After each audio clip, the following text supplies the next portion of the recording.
But woe to him who is alone when he falls and has not another to lift him up. Again, if two lie together, they keep warm. But how can one keep warm alone? And though a man might prevail against one who is alone, two will withstand him. A threefold cord is not quickly broken. Good morning, church. Good to be part of God's family, to see everybody here today and to hear all the good news. So proud of Em and what she did. So glad to see Dan and Kim, but I miss Olivia. She's just somewhere. Oh, there she is. Okay, somewhere there in the cry room. See, this is our family, and we see each other, and we yearn for each other when we are away in Australia or somewhere like that. We miss each other. But it's always good to see the church come together every Sunday. I appreciate Paul reading that scripture. I wonder if we had to know for sure what God knows, how many people within a 5, 10, 15-mile radius from our church building are all alone, whether we would be shocked or not. Even people who are very, very well known are amazed that they can be well known and yet be all alone. Today we have all kinds of technology and things to keep us from being alone. You can even for $49.99, I think, have Alexa in your car. It's plugged into an electrical cigarette socket or charger, and Alexa can talk to you while you're driving down the highway. So we've got all these things, but they don't truly take the place of what loneliness is. It sort of numbs the effect of it and doesn't make it as sharp as what it really is. But until we have at least 3 things in our life, we're going to be alone. The first one I will talk about in just a little while will be family. We're part of family, and since we're talking about family, I'll start by talking about marriage, but I will actually be talking about family as a whole. We also have our church family. And until you're really a part of a church family, to where you've said to the elders, I want to be part of this, I want to be part of this church, until you are at that level, you will feel a little bit lonely. And then the third level is God in us, and the void that only Christ can fill. And so those are the 3 areas when I talk about what God's solution to loneliness is. That's the 3 areas we're going to have to cover. We don't have enough time to cover all aspects of loneliness. But let's start by looking at families and in our relationships.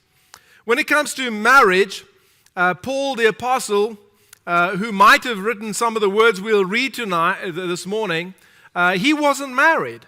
And so he talks about marriage not being for everybody, but definitely family. And all of us come from some kind of a family. And sometimes the church takes a large part of that in our lives. But if you have a family, you need to treat that family as best as you can and try to keep those bonds going as best as you can.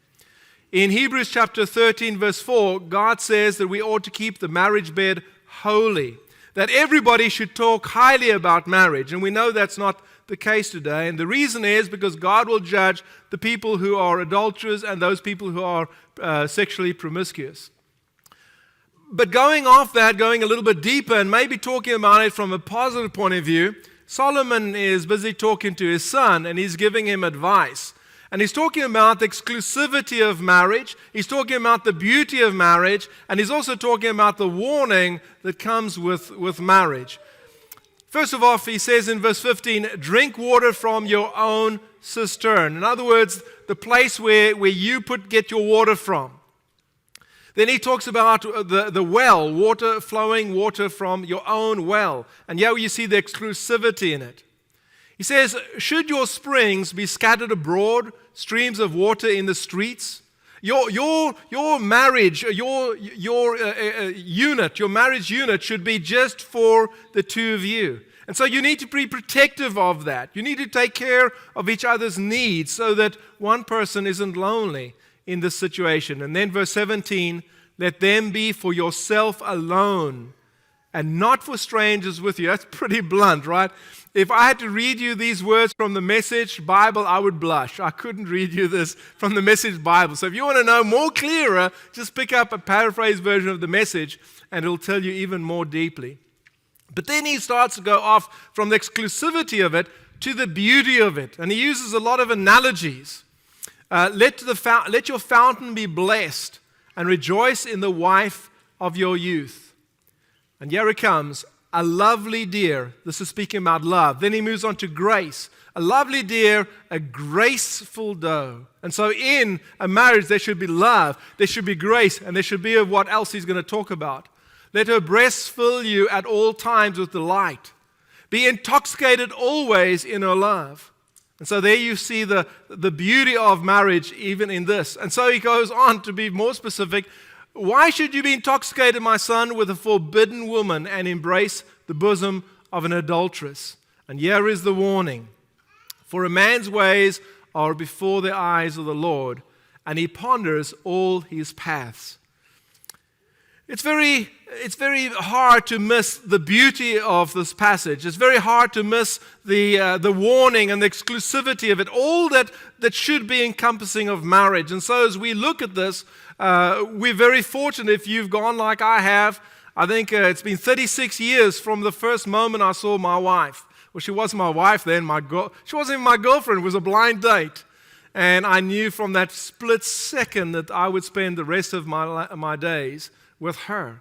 And I'm very fortunate. But things happen in life, and so we adjust and we reassociate. But marriage, as it is, will always have those three parts to it. Also, you can notice that it takes time. It's easy for you to do things on your own, but when you include somebody else, it's a little bit harder. And so I've seen many people in their late 40s or early 50s get married, and they've never been married before, and there's a lot of adjusting that takes place because there's another person. You can't think about life just in terms of your own.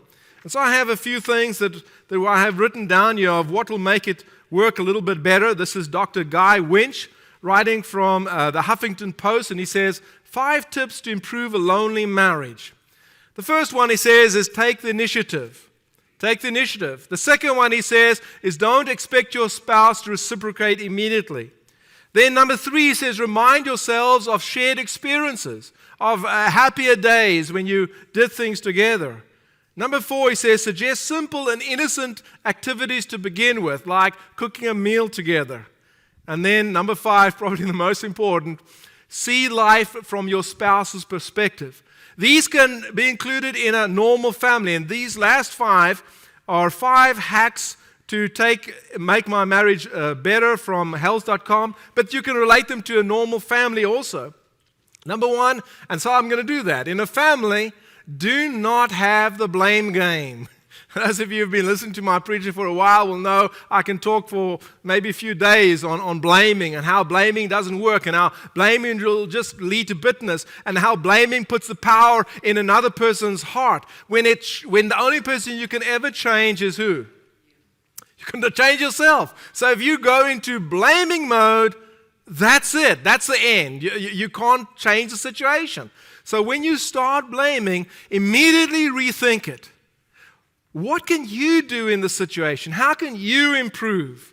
What did you do to cause the person to do that? So keep the power with you. Don't blame in a family. Then, number 2, stop brushing off praise.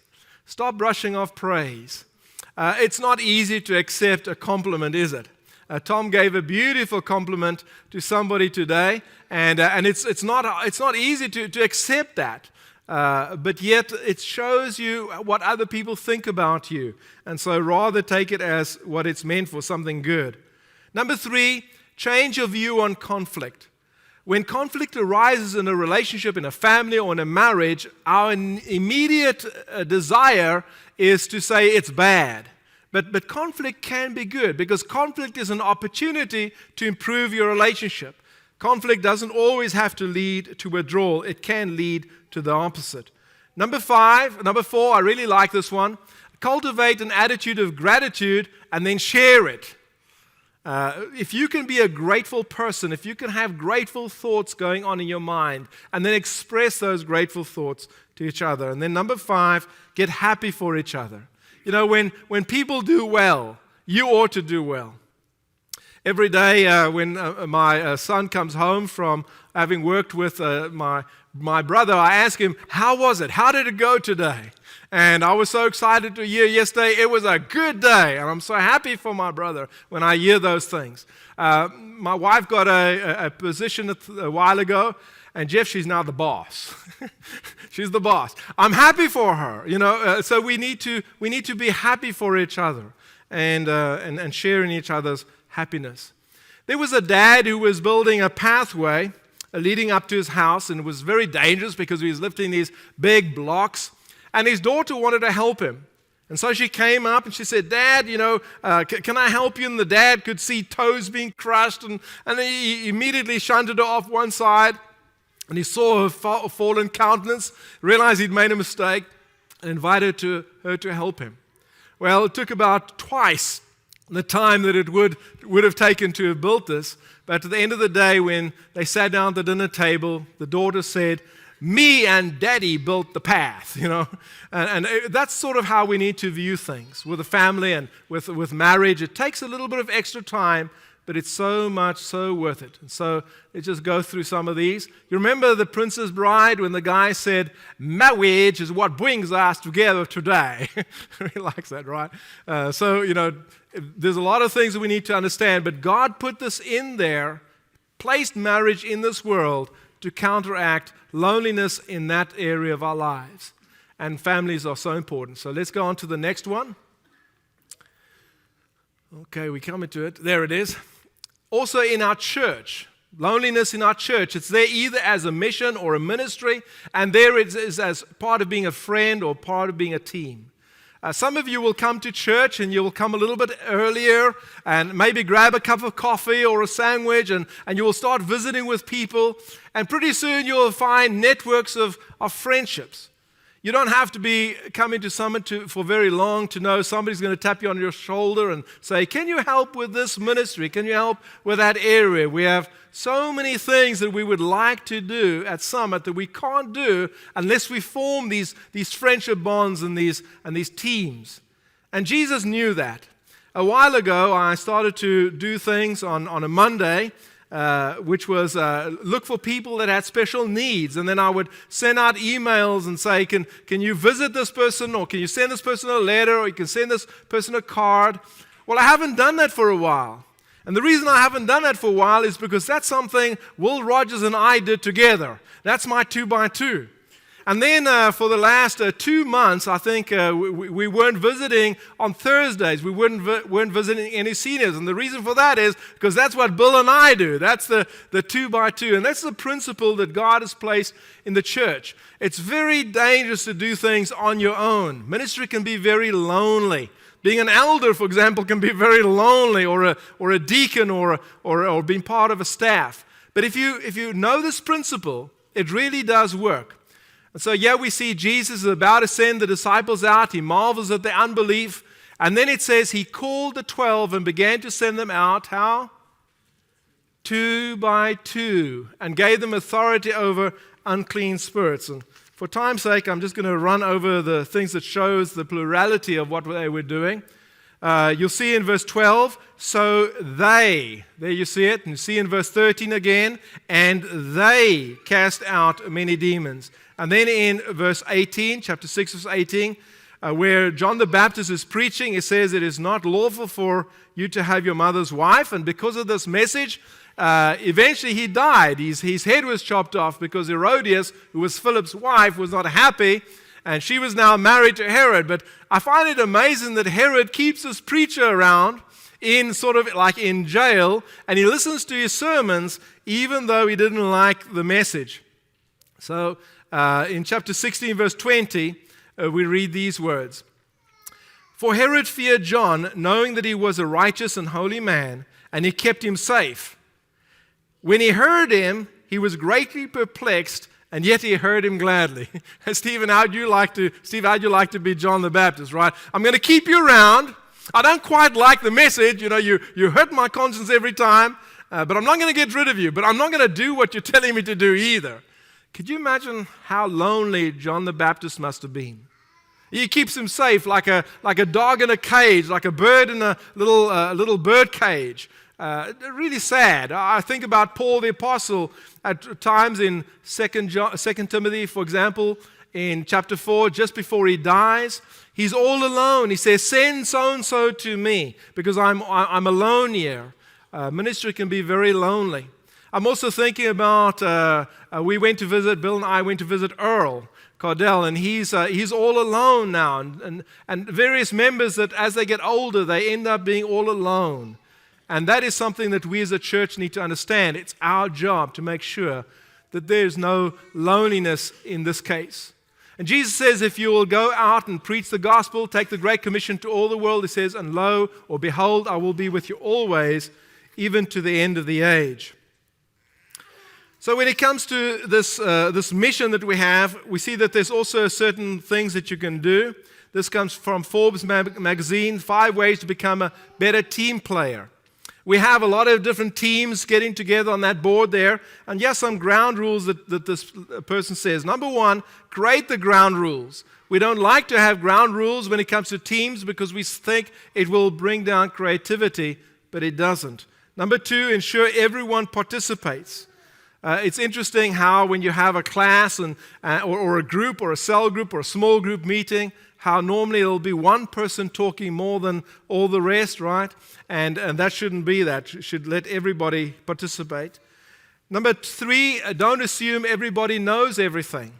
Because of we sometimes hoard information as power, so we assume people know what we're talking about. Number 4, share, analyze, and decide. Share the problems that you have, analyze what's going wrong, figure out a solution, and then decide to actually implement the solution. Now, I really like number 5, is failure means succeeding at learning. What this tells me is we as a church have said we're going to try a lot of different things. And we're going to see what sticks. We're going to see what works. One of the worst things we could do is say we're going to keep trying the same thing over and over again that doesn't work. And over the years, the last 7 years I've been here, I've seen a lot of things that really work. I've seen some things that wasn't very productive, and that one thing specific I remember I held on to quite long. The elders had to eventually encourage me that this thing is not going to go anywhere, but this is the way it is. And I see we have the Transition Care Center, Billy. It's still going really well. It's something we started, and we keep on doing that. And so we need to not stay away from failure, but rather go ahead and try a lot of different things. The last thing that we see here is, let me just go to worship. Sorry, there we go. In our worship, God has created worship here also. And that's that part in our souls where we can be very lonely. So first off, we see that we have our families and our relationships. And then we see that we have the church. But ultimately, I've had many people say to me, I am very lonely. But they always add this, but God is with me. And sometimes the smile is genuine from the mouth to the eyes. But more often than not, there's a smile here when they say it in their mouth, but in their eyes, that loneliness is still there. And so that's what I want to invite you to connect with right now. Think about your relationship with God. What is that like? In Exodus chapter 29, verse 1, we see that the Old Testament wasn't enough. And in order to worship God, there was a lot of 2 things. There was, for example, 2 rams without blemish. In chapter 29, verse 3, 2 rams again. In Exodus 29, verse 4, just keep going on in this chapter. It's Aaron and his 2 sons, right? Back up, there it goes, 29, verse 4, Aaron and his 2 sons. Also in chapter 29, verse 38, there's 2 lambs. And then finally in Hebrews chapter 7, verse 18, we hear why this 2-by-2 thing, to try to make it so big that it would encompass everything, wasn't going to work. For on the one hand, a former commandment is set aside because of its weakness and its uselessness. In other words, the old covenant was just not enough. If you're going to try to find the Lord in legalism, if you're going to try to find Him in just like a form of worship, you're never going to find Him. You've got to replace meaning with futility. You must replace a ritual or the relationship with the rituals, and you must replace eternal life with eternal death. And so it all revolves around this one thing. Are you here today because of a ritual, or are you here today because of a relationship? Going on then in Hebrews chapter 7, verse 27, we read these words. He has no need, like those high priests, to offer sacrifices daily, first for his own sins and then for those of the people, since he did this once for all when he offered up himself. Jesus gives us righteousness by dying one time. And what that is saying to me is Jesus is enough. I've got this part in my soul that can be filled by no one else but Jesus. And Jesus is enough. And then Romans chapter 3, verse 25, whom God put forward as a propitiation by his own blood, or by his blood, to be received by faith. First off, the propitiation is God ransomed us. He bought us out of slavery, out of the rituals of the world. And he used his son's blood to do that. And we received that by faith. And by faith, he brought healing to our lives by purchasing us. He continues to say, by his blood, to be received by faith. This was to show God's righteousness. God's righteousness. Because in his divine forbearance, he passed over former sins. And so we see in the old worship, there was always 2 by 2. But in the New Testament, we see it's just Jesus and his blood. And we see the concept that we need to have is righteousness. The word righteous means to be in a right standing with God. I watched a video this week, and I've shared this with some of you before, about how the Chinese word for righteousness came to be about. This is the word righteous in Chinese. It forms now more, and that's not Chinese, right? It's the language that the nation of China speaks. And it looks more like a cursive word now. But if you look carefully, you can still see these 2 icons. You see this here, the lamb there with the ears flopping over? This is a lamb. There's the body of the lamb. This here is a man. There's 2 arms, 2 legs. So you have that. You have the structure of the person. You have the feet pointing that way even. And so that is the word righteousness in China means lamb over man. So God has come and he's put himself over us. And that is what we receive by faith that makes us right with God. Having told you the instructions of how to get rid of loneliness doesn't guarantee that you will accept it. It's been a very, very simple lesson, but just think about this. When it comes to your family, God has given us families. He's put families on earth, and you can see these families transition throughout time. How much are you part of a family? How much do you take your family for granted? How much do you invest in your family? I was looking for the Rieras today because I know it's Ali's birthday today. And so that's on my mind. And I'm thinking of my family that's driving back from Gatlinburg right now, hoping that they are safe. I'm thinking about Dan's neighbor, Ken Carter, that comes home this week. And that's going to be exciting. You see, we're part of a family. And we're very grateful for that. We don't take that for granted. As I look across this family here, I can see a lot of visitors, and I can see a lot of people here who are visiting or think about becoming members, and I can see how things are going well in that line. And then finally, I can look at all of us today, and I can think of the word righteousness and how we get that righteousness by faith. And I'm wondering if we will do it. So let's start off with the first one, with a marriage. Marriage is something that is very easy to get involved in. It's not very hard to maintain, but it takes a little bit of work. If you see that this is something that you want to have part of your life, don't wait on it too long. I jokingly tell people sometimes that the marriage license costs $38, and we can go down to a lake, right? And we can do it there. We can go to a purple bridge, and we can sign a marriage certificate there. It's very easy to do. And then I think about the church. Some of you are sitting here and you're thinking, this summit is a very good church. I want to be part of the summit. I want to be part of this group. How can I become part of this group? All you do is, you're in the invitation, you come forward and you say, I want to place membership with this church. And it's as easy as that. And others of you saying, I want to be righteous. I want to be covered by the blood. I want the Lamb to be over me. And you do that through baptism. So it's real easy. But will you obey it? That's the hard thing. There's a lot of power in Christ's blood, but not many people end up obeying that. Like most people, I rely on technology quite a lot. And I was visiting with one of our sisters in Christ at the Good Sam Hospital last Sunday. Deween and I drove over after church, and we left Good Sam around about 8:30 at night. I got in my car and I said, "Okay, Google, navigate home." I can't hear any phones doing that, but it's quite possible that some of your phones are trying to take you home right now. And I got on the highway and I was driving. I said to Deween, "This is more like it. We got off Martin Luther King, but this is taking us a lot quicker." And after a while, Deween said, "I don't think this is taking us home. We were going down the 71 or something like that." And just about that time, my phone spoke to me and said, "Home Depot is 4 miles away."